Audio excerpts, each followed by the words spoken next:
We are at the OECD Environment Ministerial 2016, and I'm with Hagelüken from Umicore. And we'd like to ask you a few questions about your business's approach to circular economy. So could you tell me, how have you made business operations at Umicore more circular, and what do you see as the potential sources of value for businesses in a more circular economy?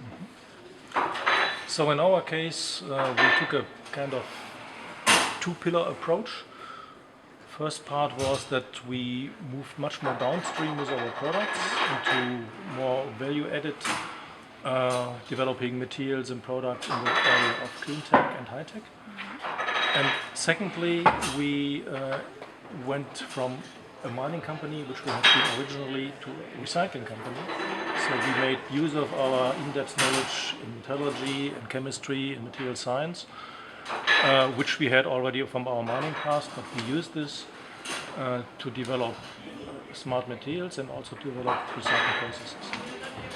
Our recycling processes indeed have a double function. So on the one side, it's a business unit in itself, which is, by the way, pretty successful. But secondly, for us, recycling also has a strategic dimension, because for the products which we manufacture, it's extremely important to have access to metals and to make sure that these metals which we need for our downstream products have a clean footprint. And by the way we operate our recycling facilities on a large scale, we can cover on average about 50% of our metal needs for our downstream products from our recycling activities. That's great. What do you see as the key barriers in going towards a more circular economy? The key barriers I see on two levels, maybe on a short-term level and on a medium-term level. On a short-term level, we would be happy to receive more materials for our recycling facilities, for example. We have installed capacities, we have great technology in place, but we see that a lot of end-of-life products, especially from the consumer sphere, are not collected, or maybe they are collected, but after collecting they sneak out somewhere one way or another into dubious channels, or in somewhere in some backyard recycling in Africa, in Asia and so on. So if we would have a better framework in a broader sense, where also, of course, legislation and enforcement of legislation can help a lot, this would mean a better utilization of our plant. So on the one side, it would create more business. On the other side, it would bring much more materials, clean and green materials, back into the cycle. So really fulfilling the physical requirement of the circular economy, because the circle only is closed if we manage to put materials into new products.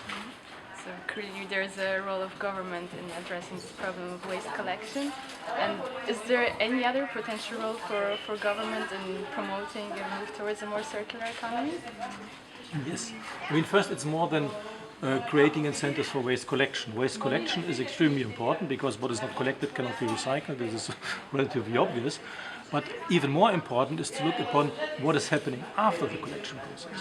Because especially if you have complex products, and electronics is a good example, end-of-life vehicles is another good example, this is no easy recycling. So unless you make sure that these complex products are treated in really quality recycling processes, which have high performance standards, but also high environmental standards, who have good regulations in place that also to secure the safety of workers and so on, to protect the neighborhood from emissions, then you will not be successful. And this is where we see at the moment some, let's call it, room for improvement by legislation. There is a lot of legislation, but often enforcement is weak. We wouldn't call about illegal exports. So the law is there, but obviously something is going wrong. And also in some areas, we think it's much more important to provide tools by policy to make sure that end-of-life materials are channeled through the chain to the quality recycling processes which can handle it. Hopefully the environmental ministers are listening and will soon address those challenges. I hope so Thank as you well. very much.